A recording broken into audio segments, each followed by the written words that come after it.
This episode of A Beacon of Hope is proudly brought to you by Campfire Studios. To find out more, visit campfirestudios.co.nz. 2, 3, 4.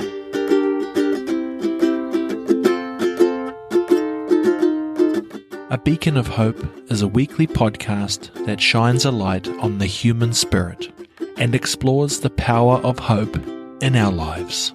Join me, Will Fleming, as I talk to people from all walks of life about where they find hope and how they use it to navigate life's challenges. Be good, be safe, and be happy. In this episode, I have a conversation with a person not easily put in a box. The multi-talented Cliff Thompson, a man of many passions, many roles, and a wearer of many hats. As lead pastor of the Render Gathering, Cliff is a devoted spiritual guide and a loving husband and father to 5 children. Cliff is also the Head of Wellbeing at New Zealand Rugby League, a dedicated chaplain to the One New Zealand Warriors and the Franklin Bulls. He provides spiritual guidance to the teams, ensuring they're at their best in mind, body, and spirit. But that's not all. Cliff is also a gifted digital artist and the creative mind behind Render Creative. His artistic side allows him to express himself and inspire others through his captivating creative. And I guess that's the starting point for where our conversation starts today.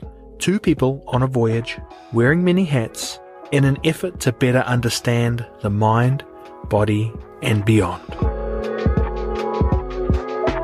Cliff, I just want to say thank you for hanging in there with me. Probably like, 1 or 2 years we've been texting, and I'm someone wrestling with, I'd like to say that logic runs everything, but of course there's this magic bit in the middle, and maybe people will call it like timing or like energy. I'm starting to come around to that because I feel like we've been waiting to catch up to now.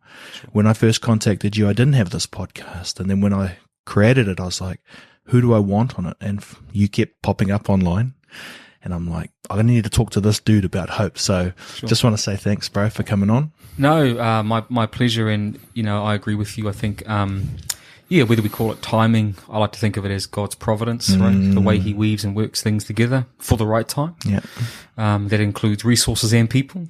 But yeah, you're right. We've been communicating and then trying to make something happen. And I just feel like, with, scheduling and timing and probably space of life, this might be a good moment to be able to do it. So I'm privileged and thankful to be able to, sit with you, bro, and have a bit of a convo. Yeah. How do you describe what you do? Because there's many hats that you wear. When you come in with the tough questions, and it's a good question. I don't think I've had to really. Well, here's the thing. I struggle with defining it a lot to people because there's so many different hats. Yeah. But the word that came to mind just now, as you asked me, was I serve people. I serve people, and the number of different tasks that I do in serving people, that varies from, leading the wellbeing space for New Zealand Rugby League to pastoring a church and a congregation of people, to being a chaplain to sporting teams, to doing photography and video work myself, and then obviously my most important area of service and love of my life is my wife and my children. So that would probably define how I see what I do. And those are just the different activities that make up that service. It's a very full schedule, full life, full calendar. And I have some other thoughts on that. We can be busy, and most people are in society these days, but for me, it's a busy on my terms. Like, you can be busy with things you don't enjoy that don't fill you up, or you can be busy and trying to punch above your weight in areas that really bring hope, but also really enthuse and grow you. So I'm not sure if that's the answer you're looking for. It is, bro, because it makes me think like sometimes I think these things aren't so obvious. I think we've been trained or there's some propaganda around the idea that you just got to work and that's enough. But I don't think that's the case. I think that's why we have these skyrocketing internal battles, whether you call it mental health or whatnot. When you outline that it's on your terms, that's a huge thing. And that's something that I think most people, I would like to think, want, but don't know how to attain. Yeah. And I guess my question to you is like, did you learn that the hard way? Yeah, probably. And when I say the hard way, not just, I suppose, society inflicting it on you. I think the hard way in some ways as well by, self-infliction. Yeah. By not listening when I maybe should have when I was younger. But even on that, like you make mention of society having an imposition on you around what you should do, and you go to school, you study, you work, you find a job, and that's a meaningful and good life. And I don't knock that, but I think as I got a bit older, I was actually talking with my colleague about it, and good friend Ali, that I always felt like a guy that never quite fit in. And not because I'm an overtly extrovert person. I just, I was good at a number of different things, but they weren't quite the box things. So I wasn't I was good in my schooling, but I wasn't the top of the class guy. I was good at sport, but I wasn't the best athlete. So, but then there were other things that I was good at that I was like, well, where does that fit? And the conversation we had was, well, sometimes, and there came a realization in my life that sometimes maybe you don't fit in because you're meant to stand out, right? In other ways, and not in a real sort of self-indulgent, big-headed way, but you've got other things you can add to the world that others might not see. And when I talk about serving and bringing light to a room and bringing hope, which is what this conversation's all about, that's massive for me. Like, I want to leave the space, leave the person feeling that even though we might have got together because they're going through something, that we leave with some optimism about it can be better. Sometimes you might need 3 or 4 conversations to figure out how to make it better. But I think, you know what, having this conversation was the right thing, and I can trust you, or we can build some trust here. There's something we can take away. So, yeah, you do learn the hard way. And I think my upbringing was an interesting one that helped me learn a lot of things. I think through my both my parents and how they were, how they still are. My mum and dad are how I describe them is mum is the epitome of a great manager. Yeah. That was probably her baseline start point. My dad is the epitome of a great leader, right? He's amazing with people. Everyone wants to be in his team. He's that sort of guy, right? Brings the room to life and is visionary, and but you get him to try and knuckle down and say when, what, how, who, all those things. That's not his remit. But my mum, you give her a task and she'll get the resources, she'll organise them, she'll schedule them. And so I sort of felt like I had the best of both worlds in seeing that. And I've taken probably a bit of both of those on. But early on, I wrestled with that identity piece around just, I don't fit that mold, and I'm going to have to learn a bit the hard way, by making some mistakes, by trying some things, but yeah, and I think to just circle back to the question, I've been a guy that's, my wife will tell you I don't settle easily and well. If I can, and I'm talking, but it's good. Bro. I'll tell you a quick yarn. The first time we ever went on a cruise ship, and I never thought, because from our humble beginnings, that I was ever going to be able to afford to go on a holiday like that. But we took our kids and we went on this cruise, and my wife, Lisa, said, this would be the best holiday for you because you have to stop, right? And so we sort of get out on day one on the ocean, and by day 2, there's Wi-Fi on the boat, but it ain't fast and it ain't helpful. And I remember sitting in the cafes on one of the dishes, looking at the water on one of the sea days, and I struggled. I struggled because there's lots to do, lots to be done, lots of life to live. Lots of life to live, and lots to get out of me, and I just couldn't. And that's where I sort of had done a bit of reading and realised that my type of resting and the way I am is an active rester. But I think I'm always looking for an inspiration. I'm always looking for something to. So here's what happened. So we're sitting on the boat. My wife said, "This is perfect. Like, you're actually having to sit still and no paper and pen. You just." And I was like, "Yeah, it's really hard for me." And then we went to one of those theatre shows that they had, and all I was thinking about as I'm watching it and I'm getting inspired, like, you know, we could take what they're doing and we could do that. And when we get back to our church, let's do that. And you know, but I think while it's sometimes can be seen as a bit of a vice, I also believe that you've got to love what you do. Yeah. And if it drives you and you can, you can do something to make a difference for someone, that's what really is at the core of it for me. So, that's awesome. So that's just sort of a bit about. Yeah, it's beautiful. Yeah, where that all comes from. It's beautiful because, what I like that kind of comes through on this podcast is a couple of things. One, that like having a really good pal in life is awesome. So we share a mutual, I'll say colleague or friend. I feel pretty awkward saying Ruben Wiki, because even like, Ali's, anyway, we'll deal with that later. But, when I did a podcast with him, what it came down to is his wife had his back during some pretty tough times. Yeah.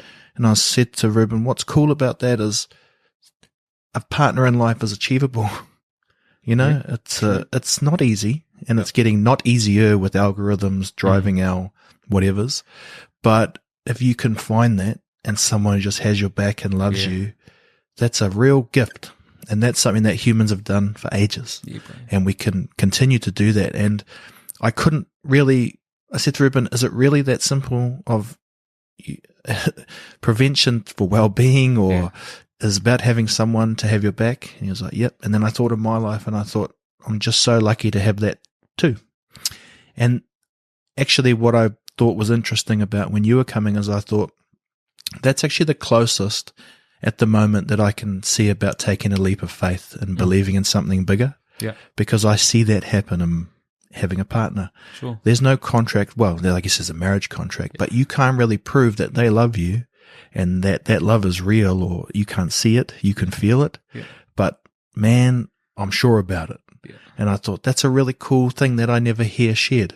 That having someone, maybe it's not a wife, it's a friend or whatever, but that is an essential human need. And, so because I also get the sense that your wife, your life partner can be your counter, can be the yin to your yang and say, can read you, Yeah. And man, there's a lot in that. And without being preachy, I've got a couple of thoughts. But what I will say is, as you were talking, I was thinking of a passage of scripture that when we talk about our faith, right? And we describe our faith from a biblical perspective. It's, a passage of scripture says, faith is the assurance of things hoped for, the conviction of the things we cannot see, right? And when you're talking about that intangible, you just know someone's got you, someone has you. It's a lot like that.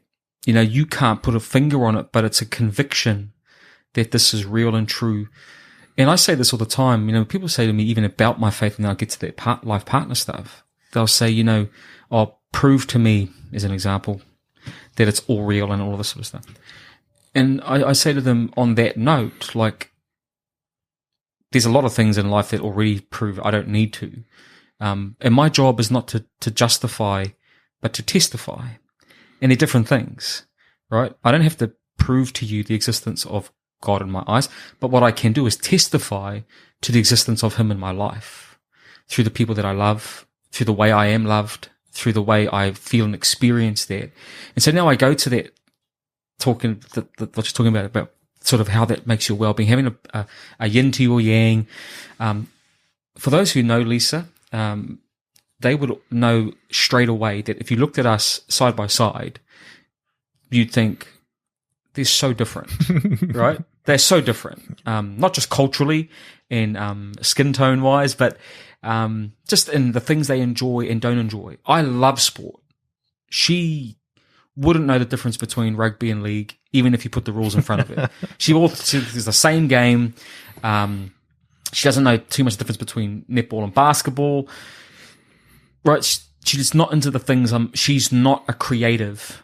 I'm highly creative in terms of music and all this sort of stuff. She's a baker. I cook steaks and that's it, right? So where we are aligned, is in our philosophies on love and on people. That, we both have this thing, and I think that's the thing that connected us, was that we hate seeing people alone and people feeling lonely, and that there is no hope and that they can't have someone to talk to. And we've had that since we were quite young. And so having Lisa, and then, I reckon you don't need a big group. You just need one or two. Yeah. Whether that's, your life partner, for me, it's my wife, and then a couple or one or two just really close friends that have your back, that you can bounce off, and you don't need, sometimes they might not have an answer, but they're there and they're present and they're willing to listen, and they'll pick up the phone and you can bounce it off, and it's your safe place. Wow. And all the stuff that I've learned, and again, heading up wellbeing now for an NSO and being a pastor, it's actually biblical, the power of fellowship, the power and the presence of someone with you. And that helps and it heals.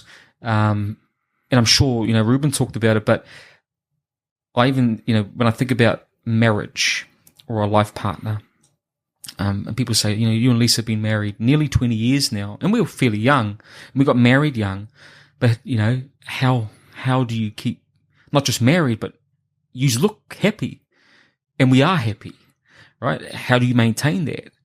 Well, I have some real honest answers around it. It's intentionality, like really intent on, I want this to work, and I really do love you, and you're my human, right? And I'm your human, and you get me, and you see all my worst, but you love me in spite of my worst. That means you see my best, right? And you know what I'm capable of, and you believe in what I'm capable of. But that comes, so how does it come and how does it form? Well, as I've sit with people and we talk through marriage counseling, or just people that are intending to get married and what's it like, and I say it's like a dance, right? And you've got to be willing to dance with your partner. And because here's the cool thing about that analogy. Like when we first met, we met on the same dance floor. We were the same stage of life, and we love that same song. Let's dance, right? It's easy, and we're flowing, and life's good. But then what happens is you grow, I grow too. And then I've got to be willing to realize something. You know what? You might not want to dance to that tune anymore. So I've got a question to answer in myself. If I want to keep dancing with you and you're my person, am I willing to change things up? You might want to now slow dance at this season of life, and if I want to keep dancing with you, I've got to be willing to do the same. But that means I might need you to take the lead on this one, because I don't know this dance. Interesting. Right? You're going to have to show me, and the dance floor's changing, and the temperature in the room changes, and the atmosphere changes. But are we still willing to dance together? And that's sort of that, you got to be willing to be in the wrestle with your person. Yeah. Because that, it's not all easy, and it's not all wonderful every day. Yeah. But I think the more you dance together and the more you have intent to do it, it becomes easier to be, what's the word? Or to adapt, and to pivot, and that willingness to do it. And I think that's where a lot of people get stuck, is they just don't want to be in the dance anymore. That's right. They're not willing to and we quickly forget the best things about people, and we remember the worst because we're in a circumstance or in a season where it's just horrible, or someone let us down, and so trying to build that relational capital is really important, and to rely on that and remember that and think about that. So, for me, it's for me and Lisa, it is, and for my close friendships, I don't need many. I've learned that. Like, when you're younger, you want lots of friends, and you want to be part of big social groups, and you want to be in. Now, I just want a couple people that have my back and that have my best interests at heart and that want to help. And so for me, when I go in chaplain, I want to be that for those people, for whoever wants to take it. Yeah. I'm not here because I want your signature or a photo with you. In fact, I'll take your photo and I don't have to be in it. I'll give it back to you.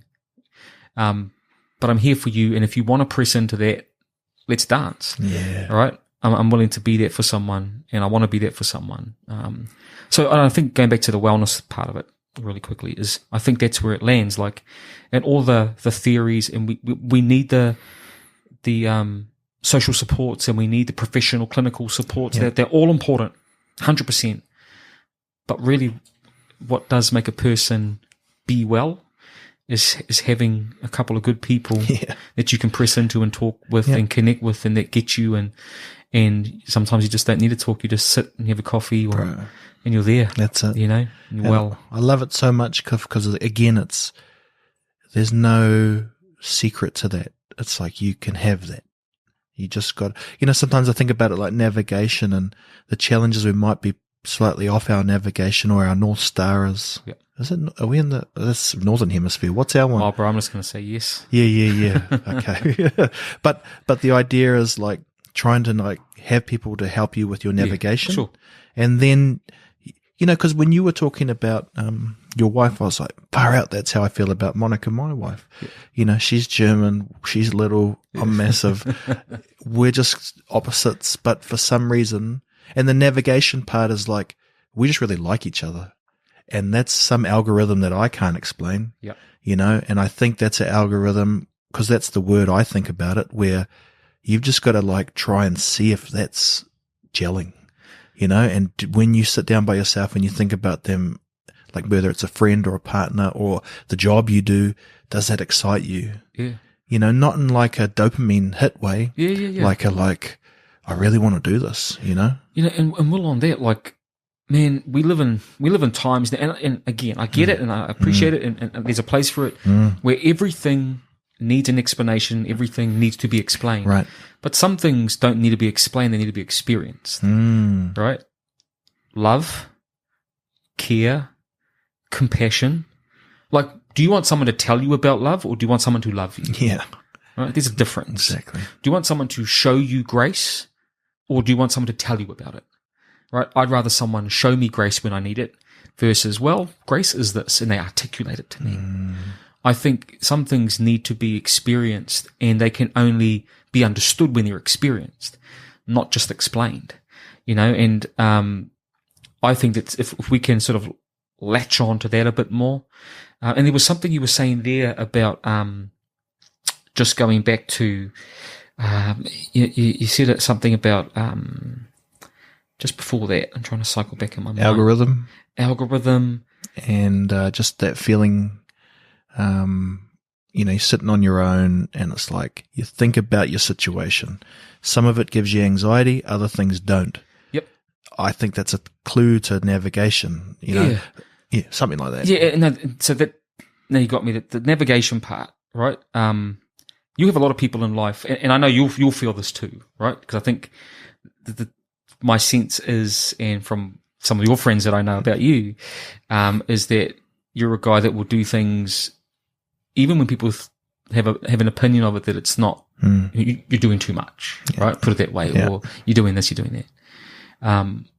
I think you've got to have a conviction within yourself, because I've faced it a lot of my life, like, and you hear the comments, you're either doing too much, and you wonder where that comes from. Does that come because you genuinely care about who I am, or does that come because you're threatened for what we're about to embark on and what we're doing, what it means for you and how it impacts on you, right. And I think, but finding that peace within yourself to say, because I land at, because I get it all the time, you're doing so much, right? But and we talk about it when I say we, my mates over there, but is it the right thing to do? Yeah. Is it the right thing? Because if it's the right thing, you should do it, right? Because if you don't do it, not just you, but others are impacted in ways that are probably not positive. So should we do that podcast? Well, we don't do it because we want to grow our likes. We do it because it's the right thing to do. It's the right conversation to have. People need hope, as an example. People need to know in the world of algorithms and a world of things telling you do, don't, pressures, how do I keep myself well, right? Yeah. We need to have the conversation. Someone needs to do it. If not me, then who? If not now, then when? All of those things. And I've got a simple, if you want to say, mantra of life. Love it. Is if I have it, I'll give it. If I can, I will. Right? And Lisa and I live by that all the time. If we've got it, we'll give it. If it's possible for us to give it to you, we will. If I can, I'll be there. Right? I'll turn up. I'll be present. I'll do everything I can to try and help. Because I want that for my children. I want someone to want to help them that will turn up for them. Is it tiring? Yep. All right. Do you run out of hours in the day? Absolutely. But is it the right thing? You bet. And I'm not trying to prove to anyone, or we're not trying to prove to anyone how much we can do. I just want to stand at the end of my life and be able to say I really gave what I could.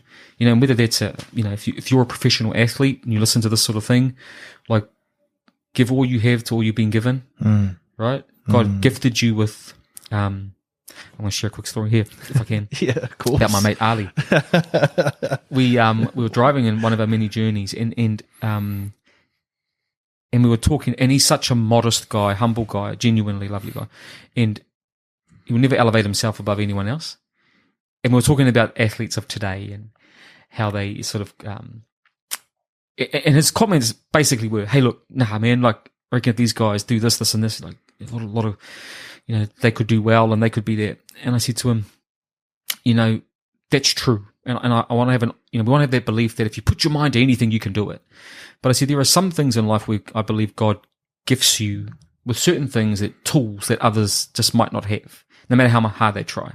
And if you know Ali as an example, he's got these big hands, right? And as an athlete, he had these quick feet for his size, could move on a dime, right? Step, move. Like, no matter how hard I trained, I could never make my hands bigger, right? I could never make my feet as nimble because that was a gift, right? The question is, Ali, you've been gifted that. Will you give all you have to all you've been gifted? And that's where a lot of people probably don't have the careers like an Ali has, because he made the most of every tool he was given athletically. I didn't get given those tools, but I got some others.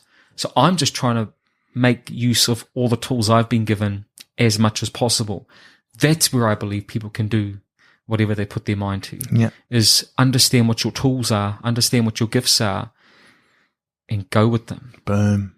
You know, Cliff, one of the things that cracks me up and gives me hope is that it's quite a simple tool, what we're doing right now. We're sitting down. I can imagine versions of us in ancient times. Maybe there's some tigers and something out there, and we're hiding right now. And I'm sure they weren't just talking about scary things. They were cracking up. They were thinking about, I wonder what, you know, our kids. And I think the same too for, you know, some of my Pacific ancestry. Like, when I see pictures, even like a little bit ironic too, you think about like something like the warriors. It's very stern, but I'm sure there were versions of it like, you know, how we see like ancient Indian contemplators, thinkers, philosophers. I know that's there somewhere. I can feel it, but it just hasn't been carried through. And I think it's going to be a fun journey to rediscover that, you know, these breathing techniques. And, you know, I've got friends telling me, these old kind of Tongan stories of men holding boulders at the bottom of the ocean as games. And that was fun because who could hold their breath the longest? You were ready for that voyage, you know, you could deal with stress, whatnot. But it's funny, how it's quite simple actually, life. And the tools, when you look at a PDF or a presentation, it can get quite overwhelming. But what we're really saying is find someone to love you and you love them. Try to dance, like you're saying, whether that be physically or metaphorically. You know, I think really good ideas should be able to be interchanged physically, metaphorically. And, you know, I don't know where the bottleneck is for me, why it's so hard to give up that idea that we're not just meat sacks rolling around on a little, sphere in the middle of nowhere. I don't know why it's so hard to think that there's a bigger plan, because I talk like I would have no problem believing it. Right. I think, look, it's interesting. When we look culturally too, I think, going back first to, and then I'll try and come back to that sort of last statement there, but I think when we look at our cultures being Pacifica and Māori, how we did society, how we, the simplicity of the way we would live. Like when we look at village life now, right, we look at it like, from an activity base. So it was about hunting, fishing, gathering, providing, and all the activities that sat around a village life. But what we miss is, we look at the name of this, it was just Campfire Studios, is literally that the power in that moment to sit and be. It's simple, but it's powerful. And we call it having kōrero, or we call it talanoa, or we even biblically we look at, and I say this to my leaders within the church context all the time, we know all the stuff that, say, Jesus teaches us in the Bible, but you know what I want to believe, and I do believe it, and I would love to have been a fly on the wall at the moments that weren't written down, the sitting around together, because we use the words like fellowship, which is the coming together of people for one purpose and one cause, right? And to do that, there has to be a connection, and there has to be a belief that there is something bigger and greater than what we are, because that's what unites us. It's a commonality. And so, when a person says they wrestle with whether it's the concept of God, or what does that look like, what is that? All I can ever share with a person is what that is like for me. And for me, again, it's those things that, because again, being brought up in faith, you are taught a lot of those things. But again, back to what I was saying before, there's the experience versus, again, what you are told and taught. And for me, I'm not looking for a grand experience of God.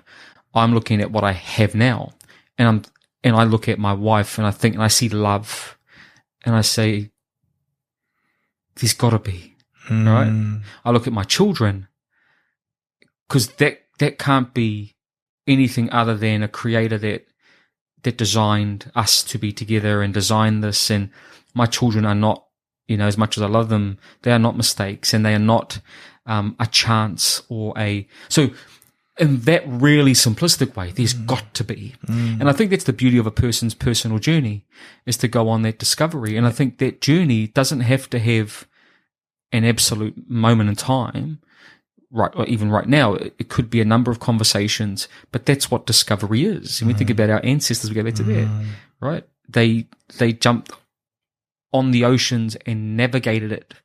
And we could even say today we're still trying to navigate ourselves through society, through a changing world. How do I be authentically Māori in almost unauthentic cultural society?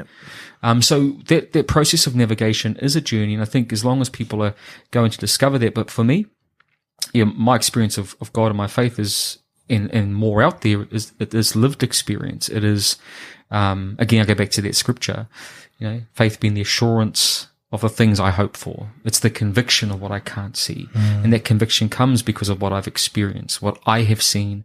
And I can only tell a person that. And if someone wanted to sit down with me and ask me about those experiences, I would share them. And then again, I look at my family, I look at my father, I look at his faith, I look at, and he came from a family that didn't have that faith background. So he had to go on that discovery journey and make a decision. It's either yes or no. It's either real or not. And all I say, almost in a jest way, right, is we'll all find out at the end. And when we do, I put all my eggs in that basket, and I'm happy with what that basket gives me at the end of the day. I'm happy with what that arrival point meant for me, because the beautiful things about my faith is that it means we'll be together. It means there is love. The very things we've talked about here, the very things we're searching for in our human state, humanity, which is love, care, compassion, grace, acceptance, identity. I feel like I get that at the end. Awesome. So that's without pushing that on anyone. You know, I can respect a person's views, and I'm big on that. You know, do I want everyone to believe what I believe? Yes, everyone does, right? But like I said earlier, I'm not here to justify anything, just to testify what I see, what I believe, what I feel, what I experience. And a lot of my friends, close friends, are not Christians or people of the same faith as me. And do I want them to be? Yeah. Do I make it an issue in our friendship? No, because they've got to choose it for themselves, and that's okay. There's things in their life that they choose that I just even not interested in, eh? Yeah. You know, like they might like that sort of movie, and it's not my buzz, and that's okay. Doesn't mean we can't be friends, you know. But that's, so from my perspective, Will, sort of my thoughts on that. No, man, it's, you know, I love the idea that whoever listens, or even just being here, just that it gives you a chance to really think deeply about that stuff. And I get personally worried that we don't really get the time and that's different to being busy, actually choosing your space, your time to consider things.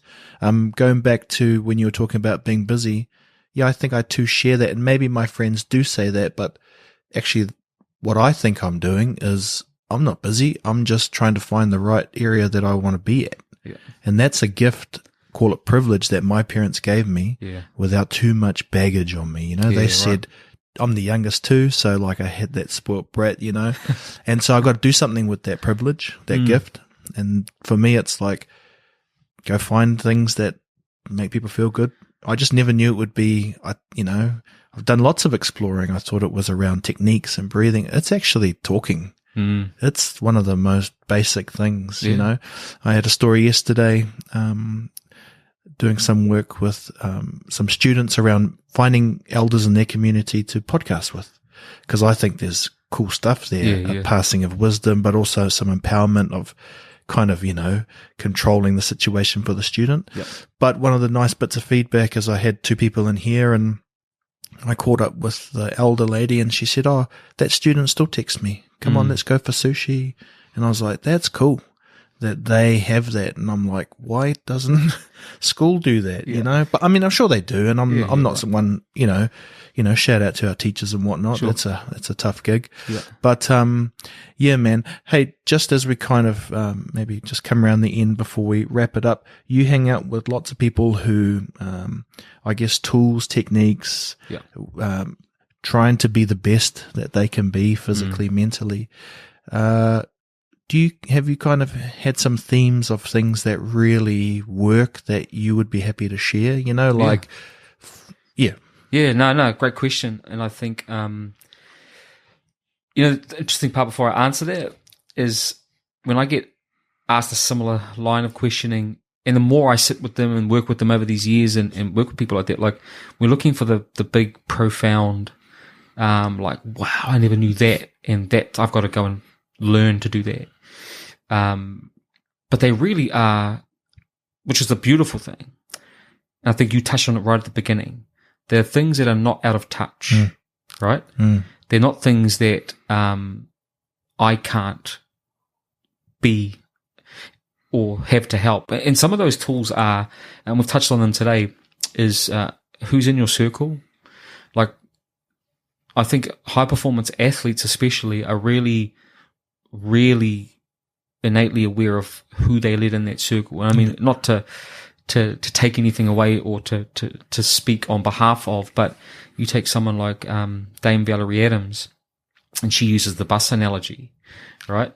And she is, and the reason she uses that is she's very clear about, in terms of a performance perspective, like, I need people that not just only add value on my bus, but know what their role is. And if they're unclear about that, how can I be clear about why you're here and why we're together? So who's in your circle?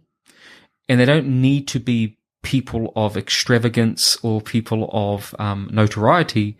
They just need to be your people, right? That know you and have your, and when I say your people, not pat you on the back for everything, but the mate or the partner that will say, look, I love you, but that's not you. or I love you and you're better than that, or I love you and you can go again, have your moment, but get up. So I think they're innately aware of their circle. Another one is the transparency or the vulnerability to talk, to share, to ask for help. You know, as I work in the game of rugby league, historically it's a tough man's game, right? And it's a tough game still. It's one of the hardest collision sports. It's so fast, and the athletes are bigger than ever before, faster. But coming from that baseline of where it started from, you know, it was, again, tough, hard man sport. But a lot of those people that were in the foundations of the game will tell you that the one thing they wish they did more of was talk to people about what was going on. And so as we sit here and we have a talanoa about it, right? Talking helps. It really does. It's a big part of being, you know, sort of a therapeutic model of sharing story. Because I think the power of sharing story versus listening to a textbook articulated is that a story is a lived experience. And a lived experience is not wrong. It was their perspective, and that's what they went through. Therefore, it's powerful in how they came out of it. So I think the ability to be sincere and to be open and to talk is another big thing. And then, you know, some real simple things that athletes will talk to you about, or people in the space, is, you know, your physical, you know, well-being, whatever that looks like. Trying to feed yourself better. But then just trying to be active and do something. You know, I'm not sure if there's a program on TV3 at the moment called Match Fit, which is about all our ex-athletes, and sort of sitting behind the scenes on that and knowing the guys and getting to know some of them that I didn't know very well. Those things are all prevalent, you know, and where they had fallen off the wagon is those things weren't. They hadn't defined their circle, or they didn't have people they were talking to. They didn't have people that had their back. They weren't feeling like that, you know, that being a man was not was you know, not being vulnerable and not showing weakness. But then also not looking after you, or just, you know, getting out and go for a walk, get air in your lungs and walk through nature. And, you know, mud in your toes, sand on your feet, whatever it is that you do, I think those things are real important. And then the last one is something to believe in. Wow. Something to believe in. For a lot of athletes, they do. I mean, I just left before I came to this podcast. We were having breakfast with an American basketball player. Cool. And for him, his faith is huge. And he's been away from home for over a year. But it's anchored him because he's been away from his family, his circle, right? He had to live on the road, so he doesn't have that circle. But we meet today and he's 100% vulnerable, honest, and he wants to talk more and more, right? The more we can talk, the better. So he's got that second one.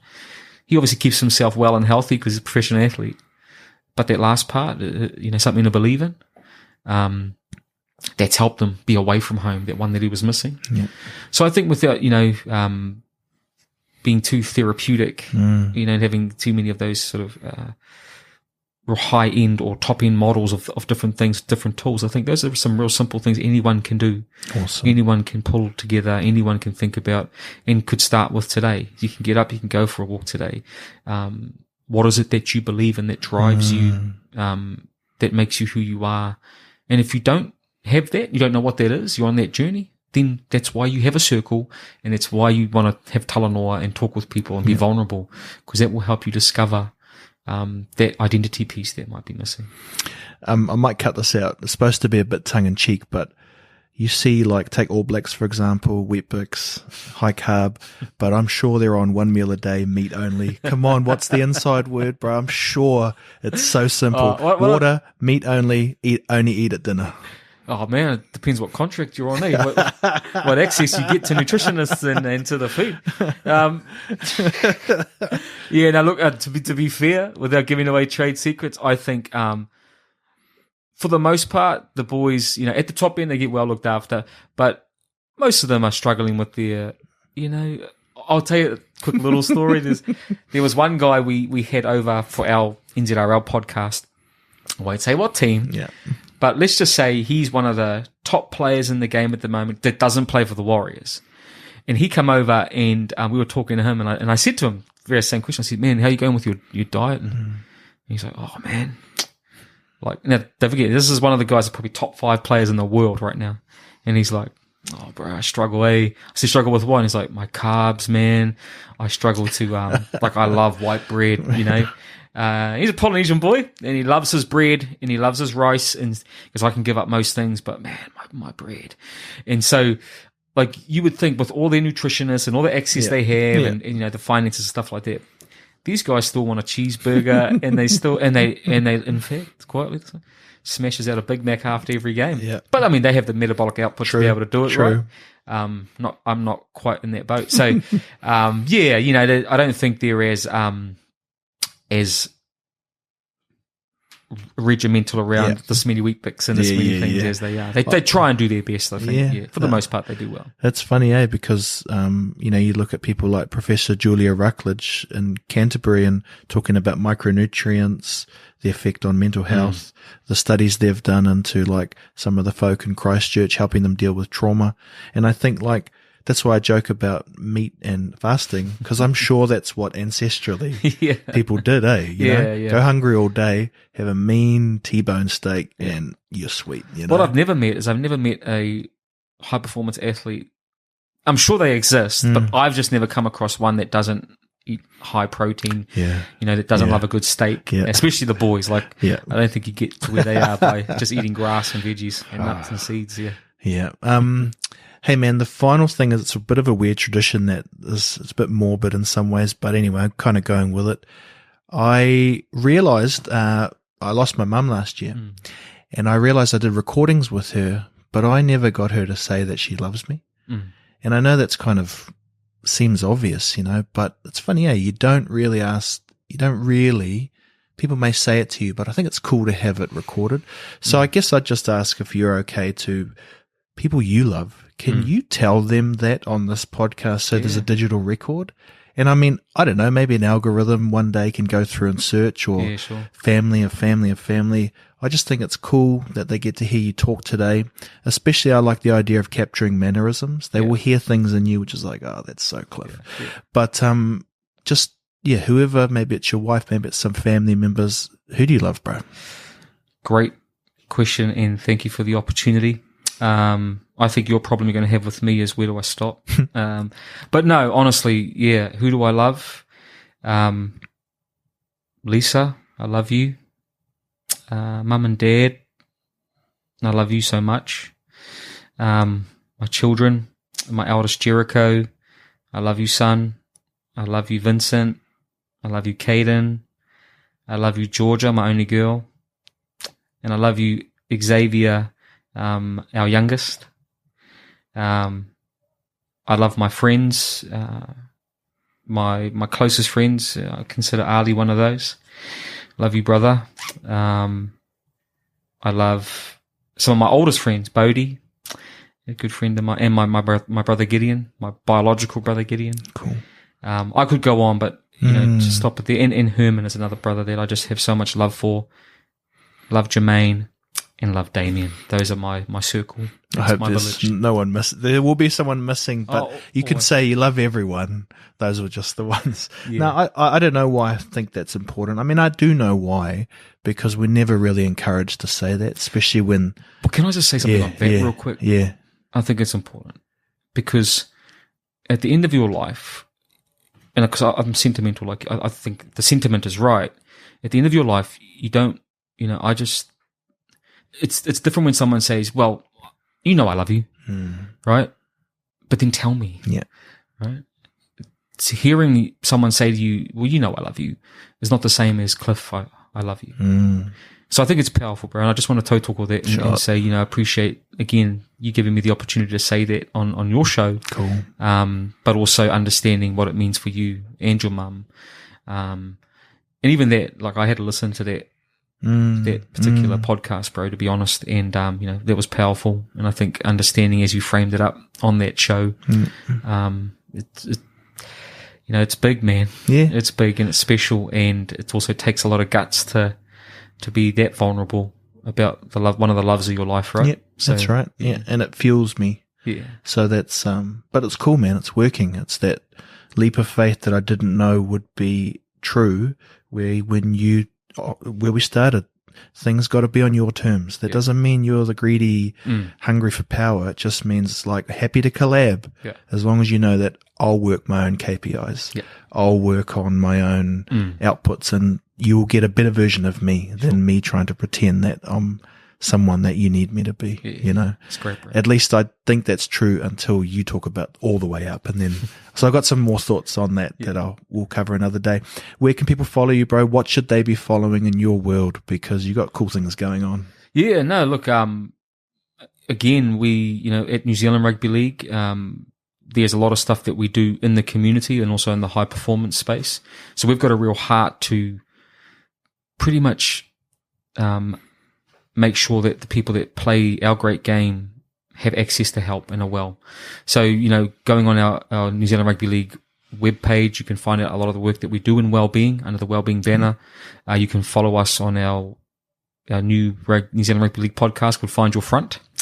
And that's, again, all about, it's a great rugby league term about how you come through opposition and a tackle, and how you land and keep going, momentum in life. So, and that's on every place you can get find your podcast, Spotify, iTunes.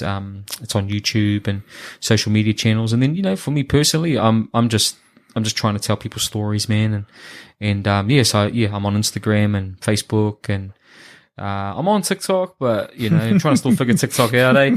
And what does a 40-year-old guy need to be doing on TikTok? Oh, I share it. yeah. But I know it's a space that can tell a story. So trying to figure that out. But those would be the best places. And if, for people that want to see what we do from our faith perspective, in our church world, the Render Gathering is where I pastor, and that's a real privilege as well, because we're there for the community.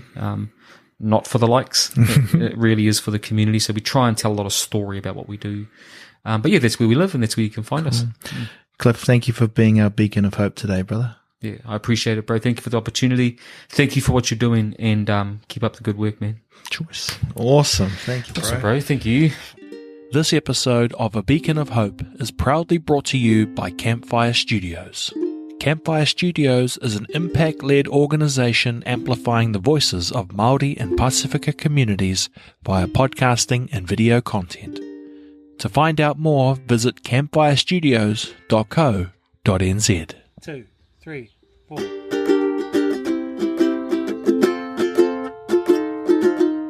Thank you for tuning in to this frequency of hope in our podcast today. If you found value from this episode and want to hear more, I would love it if you could follow, subscribe, and rate our show. By doing so, you will increase the frequency of the Beacon of Hope. So if you're listening on Apple Podcasts, Spotify, or any other platform, please take a moment to hit the follow or subscribe button and leave a rating and review. I truly appreciate your support and feedback, and it helps us make our podcast even better. Thank you. Be good.